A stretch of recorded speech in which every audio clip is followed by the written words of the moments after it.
Raiders had burned her village to the ground when she was 9 years old, and the only man who would marry her now was the quiet horsebreaker who had pulled her from the smoke.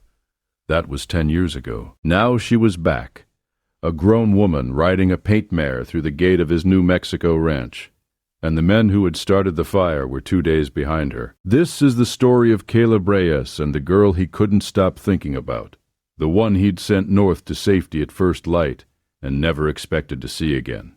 Watch until the end, because the part where everything changes is not what you think it is. And if you're new here, go ahead and like the video and subscribe. We're going to need it. Autumn, 1884, New Mexico Territory. Caleb Reyes had a reputation for being a man who kept to himself. The people of Las Cruces didn't have much more to say about him than that. He was the horsebreaker on the Reyes spread, the last of a ranching family that had once run 400 head of cattle along the Rio Grande before drought and bad luck had trimmed that number down to nothing. He was 31 years old. He had dark eyes, rough hands, a habit of rising before sunrise. He had a shelf of books he read by lamplight and a cot he slept on alone. He was not a man who complained. He was not a man who asked for much. But anyone who looked carefully at the inside of Caleb's barn, at the back post near the loft ladder, would have seen a thing that didn't belong. A piece of woven cord, dyed red and black, tied in a pattern he hadn't made himself. He had been carrying it for 10 years. He touched it every morning when he went in to feed the horses, quick and unconscious, the way a man touches a scar. The morning of September 14th, he woke early as always, built a fire and put water on to boil. He stepped out onto the porch to check the sky. The air smelled of juniper and dry earth. The valley below his fence was still dark, the ridgeline barely showing pink. That was when he saw the horse, a paint mare, moving at a walk up the road from the south.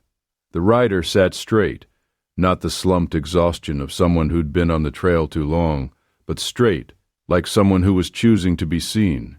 Caleb watched without moving. He'd had trouble before, a couple of men who'd wanted to buy horses he wasn't selling, a dispute with a neighboring rancher that had gotten ugly the previous spring. He let his hand rest near the door, but the rider stopped at the gate and just sat there. After a moment, a voice came across the distance, a woman's voice, clear and unhurried. "Do you remember me, cowboy?" Caleb didn't move for a long second. Then he walked down the porch steps. She was dressed in travel clothes, a fringed buckskin jacket over a cotton blouse, her dark hair braided back, a rifle in the saddle scabbard, and a blade at her hip. Her face was high-boned and calm, and the eyes looking back at him were eyes he had seen once before, a long time ago, wide and terrified in a smoke-black night.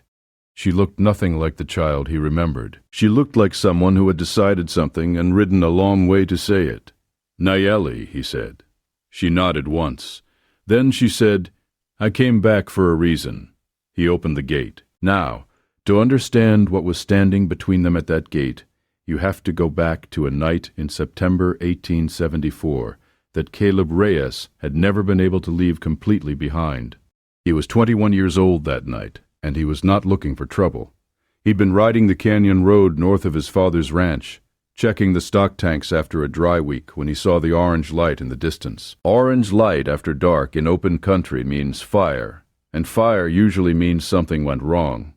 He smelled the smoke first, then heard the screaming there had been a Mescalero Apache camp in a canyon draw about 2 miles from the Reyes range.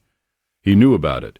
His father had traded corn and salt for good horse rope with those people for years. They weren't war-minded. They'd been living quiet, mostly hunting and moving with the seasons. The men who hit them that night were not soldiers. They were Comancheros, raiders who sold captives across the border, who moved in a pattern, strike and disappear before anyone could respond. Caleb rode in without thinking. That was the honest truth of it. He didn't make a decision, he just pointed the horse at the fire and rode. The main camp was already gone by the time he got there. Bodies, burning lodges. 2 dogs running in circles in the smoke. He pulled his bandana up over his nose and walked his horse through it, and he didn't let himself look too long at any one thing, because if he did, he was going to freeze. He found her under a broken pine pole, half buried in ashes, small enough that he'd almost ridden past. A girl, maybe 9 years old. She was alive, barely, her hands covering her face, her breathing shallow and fast. He dismounted and crouched down beside her, and she tried to pull away from him, pushed herself backward with her feet. "I won't hurt you," he said, in Spanish first. Then in the small amount of mescalero he'd picked up from trading, "I won't hurt you. You can come with me." She didn't trust him. Why would she? But she was hurt, and there was nowhere else to go, and after a long moment she let him help her up. He put her on the horse in front of him, and rode back to his family's barn. He cleaned the cut on her forehead, gave her water, gave her the corn tortillas his mother had made that morning. She sat wrapped in a blanket and watched him with those dark eyes and said nothing. He didn't sleep. He sat in the barn doorway all night with his rifle across his knees, listening. At first light he made a decision. There were people mescalero kin further north, near the Sacramento Mountains. He'd heard his father mention them. Getting her there was the right thing. Keeping her here was not. If those Comancheros came back and found her, or if anyone in Las Cruces found out she was on Reyes land, the questions would start, and he couldn't protect her from questions. He could protect her with distance. He packed 2 days of food and water, drew a rough map to the last known location of her people's kin, and found a family he trusted, a Mexican trader and his wife, to make the journey with her. Before she left, he crouched down so he was at her eye level. "You're going to be safe," he said. She looked at him for a long moment without speaking. Then she untied the cord from her own wrist, the red and black braided cord she'd been wearing, and pressed it into his hand. Her lips moved, but no sound came out. She turned and climbed into the wagon. He stood at the road and watched until the wagon was gone. He never talked about that night. He kept the cord, and for 10 years he told himself she was fine. She had family now, she'd grown up. She'd moved on. He told himself that he almost believed it. Almost. When Nayeli walked into Caleb's kitchen that first morning, she was not the girl he had carried out of the smoke. Whatever that girl had felt, whatever had broken in her that night, she had built something else in its place over 10 years. She moved with a particular kind of steadiness, not hard exactly, but settled, like a person who'd had to find her own ground and had found it. She drank the coffee he made without comment, then looked around the kitchen at the shelves, the single iron pan, the 3-legged stool by the fire. She said, "You live alone." "For a while now," he said. "Your family. Fever took my mother 8 years back. My father the year after." He paused. "Ranch is mine now." She looked at him carefully. "Is it a good ranch?" He thought about that honestly. "It could be. The water's good. The horses are good. I've just been the only one working it." She nodded slowly, like this was information she was cataloging. "I need to tell you something," she said, "and I need you to hear it before I tell you the rest." She set her cup down on the table and looked at him straight. "I didn't come here because I have nowhere else to go. I have a place with my father's brother's family near Tularosa. I have a life there. I came here because I chose to come here." Caleb held very still. "I have thought about this for a long time," she said. "Years. I'm 20 years old now, and I know what I want." Her voice was level, quiet. "I came to ask if you would have me as your wife." The kitchen was very silent. He didn't say anything for a while, not because he didn't want to. He was trying to find words that were honest and that didn't sound like a fool's refusal of everything good that had ever come to his door. He said, "Nayeli, I don't know what to say to that." "Then don't say anything yet," she said. "Let me stay a few days. Let me show you I mean what I say. Then you can answer." He looked at the cord on the post in the barn. He looked at the woman sitting across from him, who had ridden from Tularosa to make him an offer she didn't have to make, to a man she hadn't seen in 10 years. He said, "You can stay." What followed those first few days was not quiet exactly, but it was careful. 2 people learning how to occupy the same space after a long separation that had started when one of them was 9 years old and barely able to speak. Nayeli worked hard. That was the first thing he noticed. She was up before him the second morning, the fire already going, water already heating on the stove. She didn't ask him what needed doing. She just looked at the ranch and did what needed doing. She cleared the weeds from the kitchen garden he'd let go to nothing. She repaired the split rail on the east corral fence with the same quick competence she showed at everything, setting the posts, driving the nails clean, testing the rail before she moved on. He watched her sometimes without meaning to. She caught him once and said nothing about it, just went back to what she was doing. He felt his face get hot and went back to what he was doing too. The second evening she came out to the corral, where he was working a young roan gelding that had been giving him trouble. She leaned on the fence and watched. The gelding was headstrong and smart, kept anticipating the bit, kept telegraphing a bad habit of crow-hopping when he didn't like a command. "He doesn't trust the rein," she said after a while. "I know," Caleb said. "You're fighting him." He stopped and looked at her. "I'm correcting him. There's a difference. He doesn't know what you want. He can feel that you don't like him when he guesses wrong, but he can't feel what right is supposed to feel like." She was quiet for a moment, watching the horse. "My uncle's horses were trained in a different way. You let them find right on their own, you just remove the confusion." He stepped back from the gelding, giving the horse room. He tried what she described. It took time, longer than he expected, but the roan's ears came forward slowly, questing, and after 20 minutes of patient adjustment, the horse was walking circles around the pen like he'd known how all along. He leaned on the fence next to her that evening.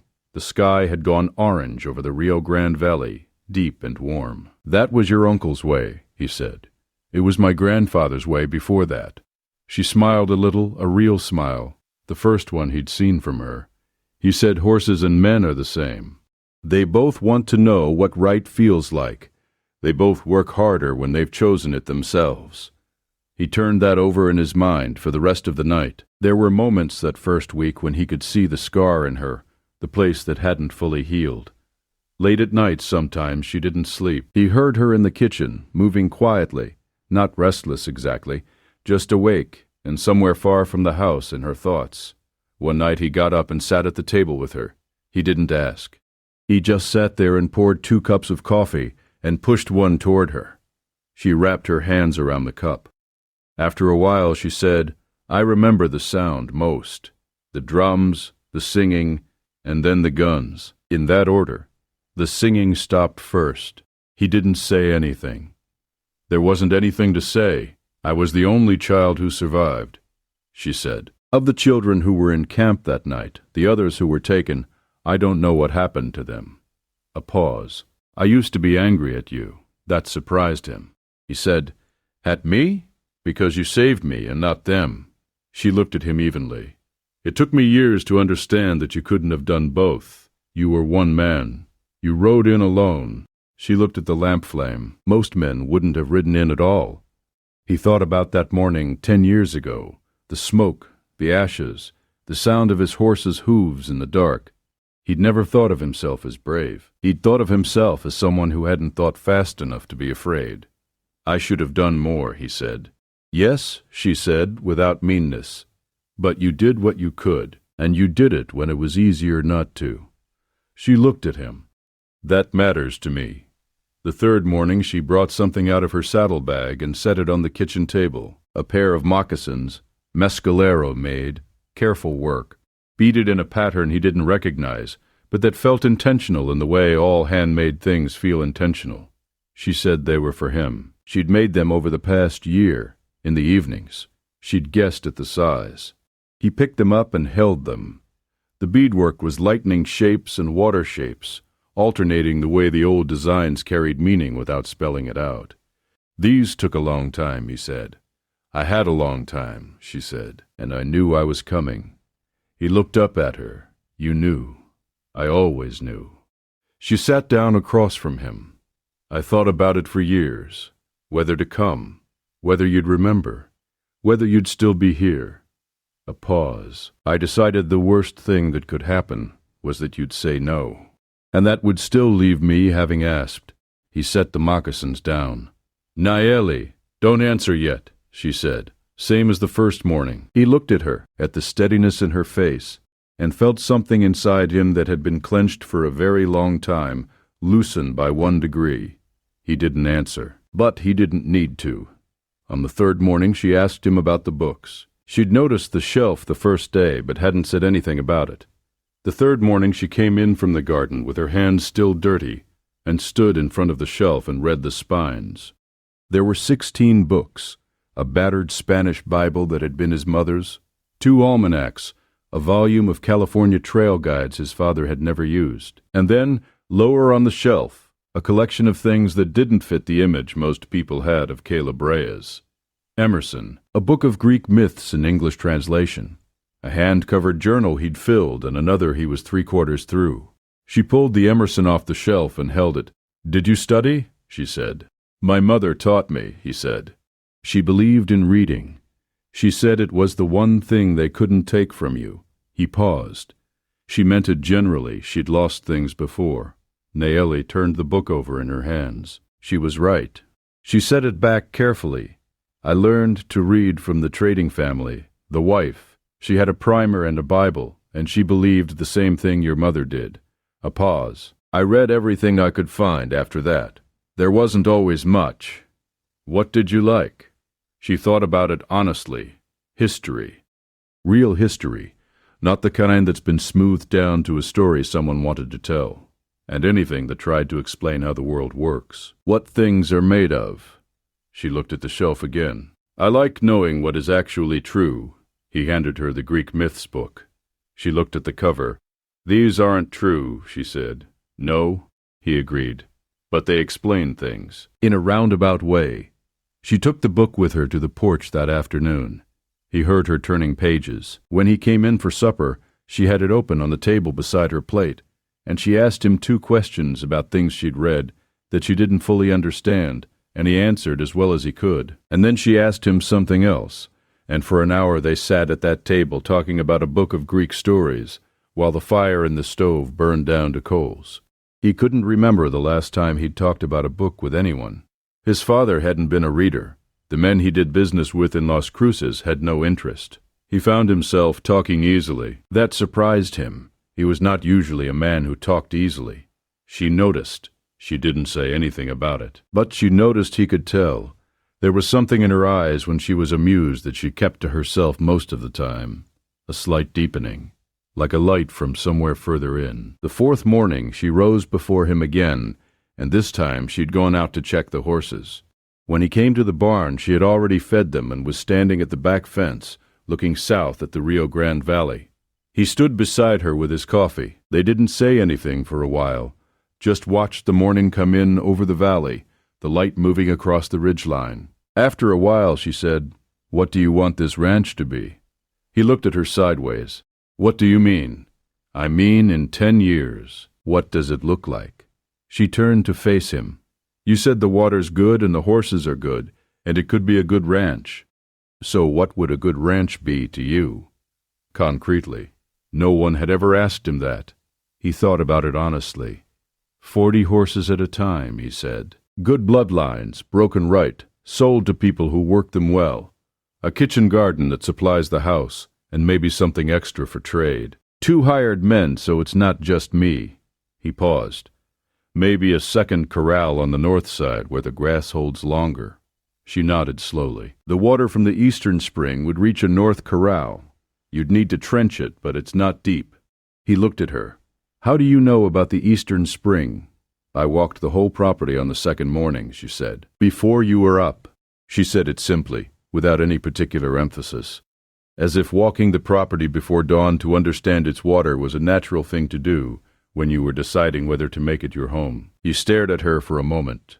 Then he said, 40 horses, and 2 hired men, and a north corral. She smiled. And the books, she said. He looked back at the valley. And the books. By the 4th day, people in Las Cruces had noticed. The territory in 1884 was not a place that greeted difference with warmth. There were men in town who'd fought in the Apache wars, who carried that history in their bones, and had never separated one Apache from what had happened to them on the trail, at Sand Creek, at the Mescalero reservation raids. There were also simply men who didn't think a rancher's business was his own business, if it looked different from what they expected. A merchant named Durrell stopped Caleb on the main street the 4th day, in front of the feed store. Durrell was a big man with a permanent squint and a way of standing too close. Heard you got a squaw at your place? He said. Caleb looked at him for a moment without answering. Her name is Nayeli, he said. She's a guest on my property. If you have a problem with that, the problem is yours. He walked past Durrell into the feed store. His hands were shaking slightly when he picked up the grain sacks. He didn't let it show. That evening he told Nayeli what had been said. She listened without surprise. She'd grown up on the edges of frontier settlements. She knew what that particular kind of contempt felt like. "Do you care?" she asked, not challenging, genuinely asking. "About what they think." He looked out the window at the last light on the hillside. "No. I care about what it might mean for your safety. There are men in this town who go from talk to action without much in between. I know those men," she said. "I've been dealing with those men since I was 9 years old." She paused. "But I appreciate that you thought of it." They sat together by the fire that night for the first time without the careful distance of the earlier evenings. Not close enough to touch, but close enough that the silence between them had changed quality. It felt like the silence between two people who are thinking the same thing. The incident in front of the feed store was not the last one. 2 days after that, Caleb was in the Las Cruces land registry office filing a grazing rights extension when the deputy sheriff, a young man named Fowler, who had only been in the territory 8 months, came in and made a point of addressing Caleb in front of 3 other men who were there on their own business. Fowler said he'd heard there was a native woman staying on the Reyes spread. He said he wasn't sure about the legality of that, given the current situation with the reservation system. He said it in a way that was carefully framed as concern rather than threat, but the other men in the room heard it, which was the point. Caleb looked at Fowler for a long moment. "Which reservation system?" he said. Fowler blinked. "The federal system. The Apache, the Mescalero Reservation is 20 miles north of here," Caleb said. "Nayeli is a free woman with family in Tularosa and no obligation to any reservation. She's on my property as a guest. If there's a legal question there, I'd like you to name the statute." Fowler couldn't name it.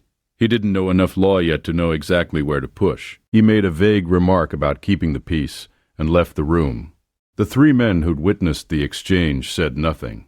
One of them, an older rancher named Paz, caught Caleb's eye on the way out and gave him the smallest nod. Caleb didn't know what it meant exactly, but he noted it. He rode home. He didn't tell Nayeli about Fowler immediately. He sat with it for most of the afternoon, because he was deciding something. By evening, he had decided. He found her at the kitchen table with the Greek book open again. He sat across from her and told her what had happened. All of it, Durrell, Fowler, the other men in the room. She listened without expression. When he finished, she said, "You're telling me because you want me to know what I'm getting into, not because you think I don't know." "Yes," he said. She turned a page of the book thoughtfully. "Caleb, I grew up in this territory. I've been living 20 miles from Las Cruces for 3 years. I know exactly what this is." She looked up at him. "The question isn't whether there's going to be difficulty. There is. The question is what kind of man you are when there is." He said, "I went to the land registry and refused the deputy sheriff's implication in front of witnesses." "I know," she said. "I know because you would. That's why I rode 2 days to come here." He sat back in his chair. Something in her certainty was both humbling and, somehow, a relief. She had figured him out more accurately than he had figured out himself. He thought about whether that should bother him. He decided it didn't. On the morning of the 5th day, Caleb's neighbor Hector Viega rode up to the fence.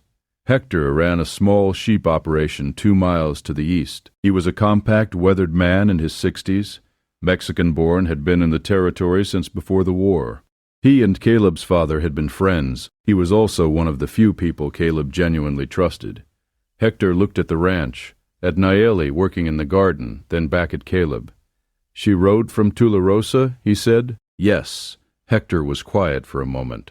"Any trouble so far?" "Durrell said something in town." "Durrell says something everywhere." Hector adjusted his hat against the sun. "You need anything, you send word." He paused. "Her people, good people.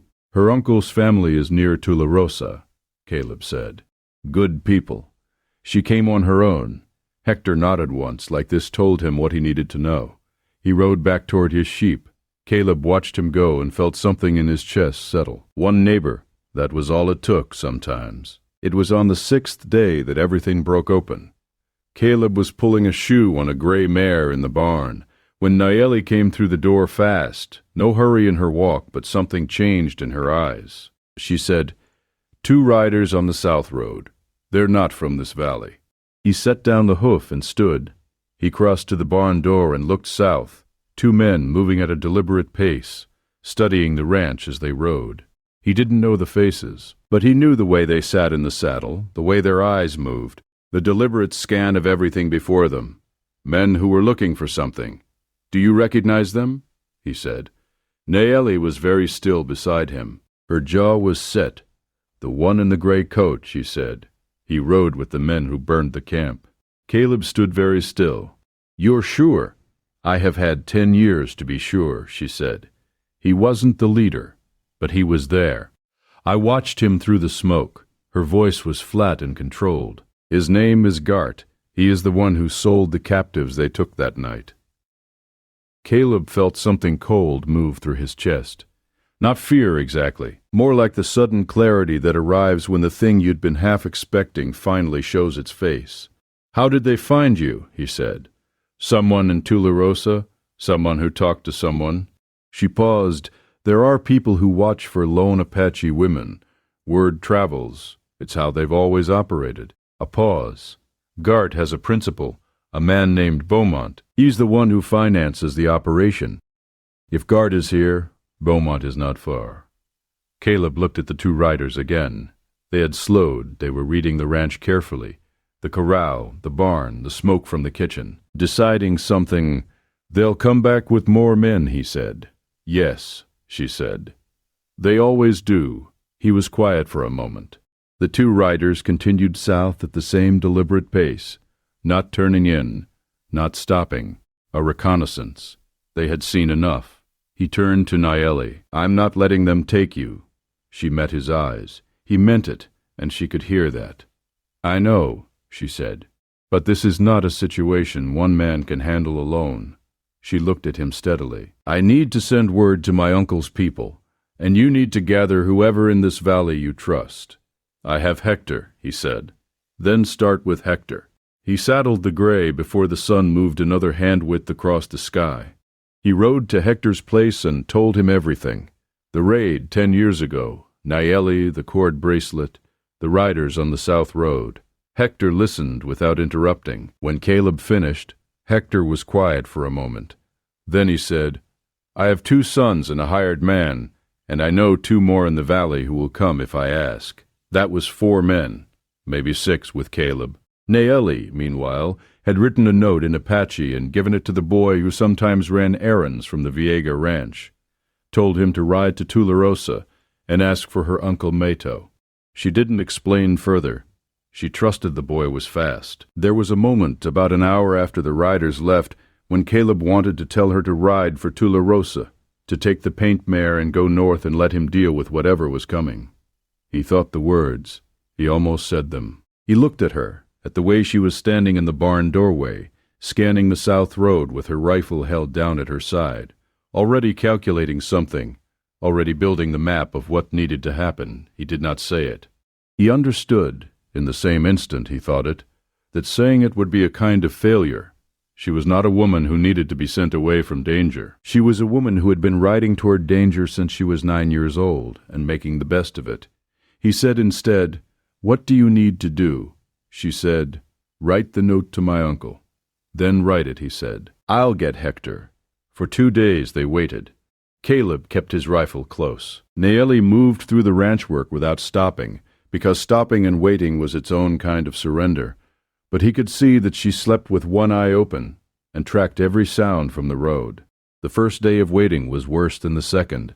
The mind does its worst work on the first day when there's nothing yet to act on. Caleb found things to do.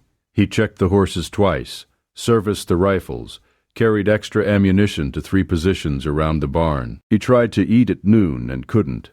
He stood at the window and watched the south road until Nayeli said, "From the kitchen table, looking at the road doesn't bring them faster." He turned. She was weaving. She had found some cord in his supply cabinet, and her hands were moving through it in a practiced pattern, the way hands sometimes know what to do when the mind is occupied elsewhere. "How are you doing that right now?" he said. She glanced at the weaving. My grandmother taught me when I was small. She said weaving is the best thing for waiting, because your hands have to stay quiet and your mind can go wherever it needs to go. A pause. She used to weave during storms, sat at the frame for hours while the lightning hit around the camp. He pulled a chair out from the table and sat. He watched her hands for a while. "Were you afraid?" he said. "When you were small, during the storms?" "No, because she wasn't afraid. She didn't look up from the cord." That is what grandmothers are good for. They've already been afraid of enough things that the ordinary fears lose their weight. He thought about his own grandmother, who he'd barely known. He thought about his mother, who had been afraid of many things, but who had been afraid of them quietly, behind the door, so he didn't see it until later. "Your grandmother," he said, "was she at the camp that night?" Nayeli's hands paused for a moment. Then they resumed. "She died the winter before," she said, "of fever." A long pause, which means she wasn't there, which means the men who rode in that night didn't take her. She was quiet for a beat. For years I thought that was the worst part, that she wasn't there to hold on to. Later I decided it was the best part, that she didn't have to know. He didn't say anything. There wasn't a right thing to say. He just let the silence be what it was. The weaving moved through her fingers. Outside the window the south road was empty, and the valley was still. He said quietly, "I'm glad you came back." She looked up at him then. Her eyes were steady and clear. "I know," she said. "I could tell when you opened the gate." The second night she found him on the porch in the dark, watching the valley. She sat beside him on the step, not close enough to touch, but close. The stars were enormous over New Mexico, the kind of sky that made a person feel both very small and somehow less afraid because of it. "I want you to know something," she said quietly. He waited. "If this ends badly tomorrow," she said, "the asking was still worth it. I meant what I said about that." A pause. "I've spent 10 years becoming someone who chooses for herself. This was my choice, not a mistake, not impulsive. I've thought it through for a very long time." He looked out at the dark valley. He thought about what to say that would be true without being easy. "I've been thinking about what you asked me," he said, "since the first morning." She was quiet, listening. "I'm not a man who has much," he said. "This ranch is a good ranch, but it's not a rich one. And I know what you'd be stepping into, living in this territory as my wife. The Durrells of the world don't go away." "I know that," she said. "I'm telling you because I want you to have the full picture," he said. "Not because I'm refusing." He paused. He'd been carrying the answer for days now. He turned and looked at her directly. "If you still want to, after you know what it is, then yes." "My answer is yes." She looked at him for a long moment. Something in her face loosened, just slightly, the thing that had been held carefully in check. She said, "I know what it is. I rode 2 days to get here." And then, very quietly, "Yes." He held her hand for the first time then. That was all. He took her hand and she let him, and they sat together in the dark, watching the valley. They had one more night. The riders came at first light on the third day. Not 2 this time. 7. They came up the south road in a loose pack, the man in the gray coat at the front, and behind him a heavier man in a black duster, whom Caleb had never seen but recognized from Nayeli's description as Beaumont. The operation's money, the one who gave the orders. Caleb had been awake since well before dawn. He had the Winchester and the Colt, and Nayeli had her own rifle, a Winchester she'd been carrying in the saddle scabbard since she left Tularosa. Hector's sons were behind the east corral. Hector himself was in the loft with a long rifle. The 2 valley men Hector had called in were behind the barn on the south side. 6 against 7. Beaumont pulled up at the gate and called out, in a voice that was used to being obeyed, "We're looking for an Apache woman. Word is she came up this road 5 days back." Caleb stepped out onto the porch. He kept the rifle at his side, not raised. "This is private land," he said. "I don't know who you are, and I don't care. You need to turn around." Beaumont's eyes moved over the ranch. He was calculating the same way the horses calculated a new rider, looking for weakness. "We don't mean any trouble," he said. "We're just looking for a woman who's under a work agreement with our company. It's a legal matter." There was no work agreement. There had never been a work agreement. What Beaumont ran was a trafficking operation that had been moving Apache captives south across the Mexican border for 15 years, and the men in the territory who might have stopped it had mostly looked the other way because looking the other way was easier. "I told you to go," Caleb said. Beaumont's hand moved.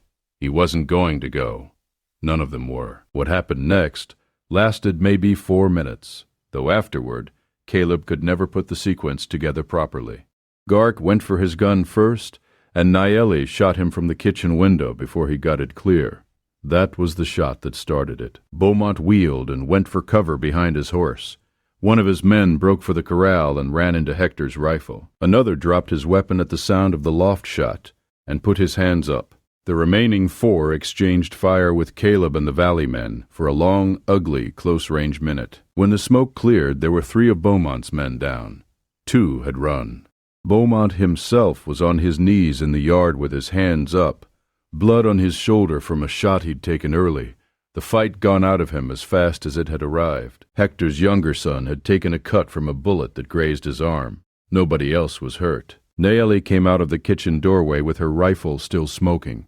She walked to the center of the yard and stood over Beaumont and looked at him without speaking for a long moment. She said, "I want you to understand what this is. This is not an ending for you. You'll go to a jail in Santa Fe, and they'll decide what to do with you there, and what you built will be dismantled." She crouched down so she was at his eye level, which was the same thing Caleb had done for her, years ago in the ashes. "But I want you to see my face so you know. The girl from the Mescalero camp in 74 is still here. She is not something you finished." Beaumont looked at her. He didn't say anything. She stood and walked back to the porch. Caleb's uncle Mato arrived from Tularosa that afternoon with 4 riders. They had ridden hard when the boy brought the note. They were too late for the fight, but they helped with the aftermath, helped move Beaumont and his remaining men, helped clear the yard. Mato was a tall man with gray in his braid and an economy of speech that reminded Caleb of Nayeli, the same stillness. He looked at Caleb the way that a man looks at someone he is assessing not for danger, but for character. They spoke privately that evening, Mato and Caleb on the porch. Nayeli was inside making a meal with Hector's wife, who had come up from the Viega place with food, when she heard the shooting stop. Mato said, "She came here on her own?" "Yes." Caleb said, "She told us she was going. She didn't tell us where." He paused. "Nayeli decides things for herself. We learned not to stand in the way of that a long time ago." Caleb nodded. "She told me about you when she came back from the trading family. A long time ago." Mato looked out at the valley. "She remembered your name. She said you were kind." He paused. "She said you didn't look afraid, even when you should have been." Caleb thought about that night in 1874. He had been afraid. He just hadn't let himself stop moving. "I was afraid," he said. "I know," Mato said. "But you didn't stop." They were quiet for a moment. Mato said, "She is my brother's daughter. She is family to us. If she is going to live here, we want to know she will be treated with the same respect she would have with us." He didn't say it as a threat. He said it as a fact. "She will be," Caleb said. "That's not something I need to think about." Mato looked at him for a long time. Then he nodded once, slowly. "Then we will come to the wedding," he said. The wedding was held on the 20th of October, 1884, on the open ground south of the ranch house, between the corral and the edge of the valley where you could see the Rio Grande glittering 3 miles away. It was not a church wedding. Nayeli's people did not marry in churches, and Caleb's connection to churches had been nominal at best. They did it the Mescalero way, with Mato's blessing, and they did it their own way, too, standing in front of the people who had showed up to stand with them. Hector and his sons were there, the 2 valley men who'd been behind the barn, 3 women from Las Cruces who surprised Caleb by coming, neighbors he'd barely spoken to who seemed to feel that something worth showing up for had happened. Mato and 4 of Nayeli's cousins, 2 aunts, the Viega ranch hand who was part Apache himself and stood with his hat in his hand and his eyes bright. Nayeli wore a dress her aunt had brought from Tularosa, white buckskin with blue and red beadwork, fringed at the sleeves, the kind of dress that had taken months to make, which meant she had also known she was coming. known well before she rode south. Caleb wore the moccasins she had made him. Standing there with the valley spread out below them and the October sky a deep cold blue, he thought about the morning 10 years before, the smoke, the ashes, the small girl in the rubble. He thought about what it meant that she had grown up and ridden back, not with a debt to repay, not with nowhere to go, just with a choice she'd made and the courage to make it. He took her hand. She looked at him, the same eyes they'd always been, wide and dark, except that what was in them now was not terror. What was in them now was certainty, and a warmth that he felt in his chest like the first good fire of an autumn night. Matto spoke the mescalero words over them. He spoke of water and land and the bond between two people who choose each other freely. He spoke of the canyon where Nayeli's mother had been born, and of the spring where her father had made his vows, and of the cord that ties two lives together and gets stronger from use, not weaker. He spoke of the responsibility of the person who protects, and the equal responsibility of the person who is protected, and the way those two things fold back on each other until there is no separating them. He said that a good marriage is like a good horse. You don't force it. You find what right feels like, and then you choose it again every morning. His voice was low and unhurried, and the October air carried it out over the valley, where the Rio Grande ran silver 3 miles away. When it was done, they stood in the October sun with the valley below them, and the people who had chosen to come standing around them, and Nayeli leaned her shoulder against his. "You kept the cord," she said quietly. "Every day," he said. She smiled. The real smile, the one he'd first seen that evening by the corral with the Roan gelding. "I knew you would." That is where most stories end, with the ceremony, the sun, the good words spoken over two people who had found their way to each other across a decade of distance and grief. But the life they built after that morning is worth a few more words, because it was not easy, and it was not a fairy tale, and it is worth knowing what they made of it. The first winter was hard. Las Cruces was not a town that changed its mind quickly. Durrell and men like him stayed hostile, not violently, but in the small, cold ways that people find when they want to make someone feel unwelcome. Nayeli was refused service in 2 shops. A fence on the south side of the ranch was cut in January. Nobody admitted to doing it. What also happened that winter, the ranch started turning a profit for the first time in years. Nayeli had brought ideas with her from Tularosa, a knowledge of the land and the water table that Caleb had never systematically applied. She understood where the grass would hold through drought and where it wouldn't.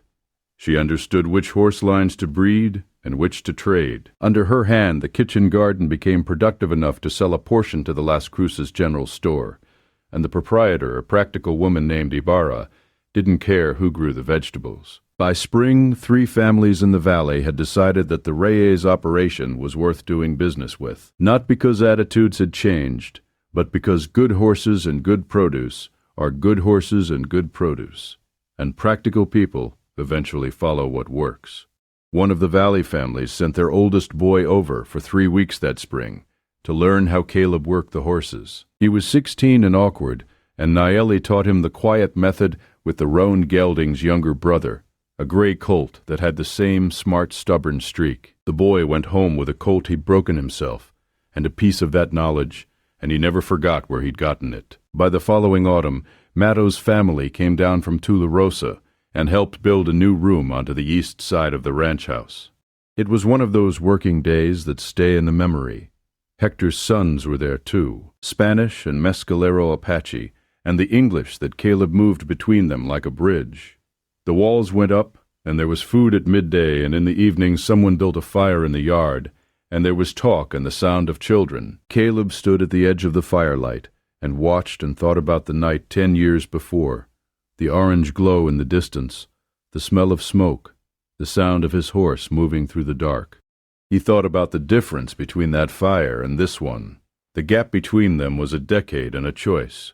Several choices, made by 2 people who hadn't known each other well enough to know they were making them. Nayeli came and stood beside him.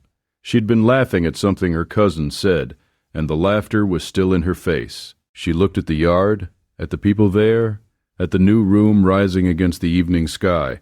"Not bad," she said quietly. He looked at her. "No," he said, "not bad at all."